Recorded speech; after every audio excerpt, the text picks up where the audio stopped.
Recipe మీలో ఎంతమందికి తెలుసో కామెంట్ చేయండి. చాలా హెల్దీ రెసిపీ అండి. గోధుమ రవ్వ అలాగే పెసరపప్పు కిచిడి అనమాట. దీన్ని పిల్లలకి పెద్దలకి ఎవరికైనా సర్వ్ చేయొచ్చు. చాలా హెల్దీ రెసిపీ అండి.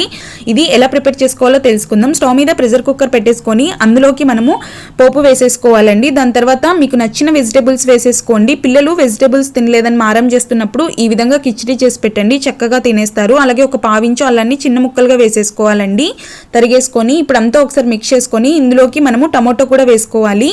అలాగే ఒక అరగంట పాటు నానబెట్టుకున్న పెసరపప్పు వేసుకోవాలండి. పెసరపప్పునేం వేయించక్కర్లేదు. అలాగే ఒక అరగంట పాటు లో ఫ్లేమ్లో వేయించి నానబెట్టుకున్న గోధుమ రవ్వను కూడా వేసేసుకోవాలన్నమాట. ఒక పావు టీ స్పూన్ పసుపు వేసేసుకొని అంతా కూడా ఒకసారి బాగా మిక్స్ చేసేసుకోవాలండి.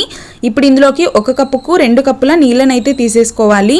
అలాగే ఇందులోకి రుచికి సరిపడ ఉప్పు, సన్నగా తరిగిన కొత్తిమీరని వేసేసుకొని బాగా మిక్స్ చేసుకొని కుక్కర్ మూత పెట్టేసుకొని హై ఫ్లేమ్లోనే 2 విజిల్స్ రానివ్వాలండి. 2 విజిల్స్ తర్వాత ఆవిరంతా పోయిన తర్వాత మూత తీసి చూస్తే టేస్టీ గోధుమ రవ్వ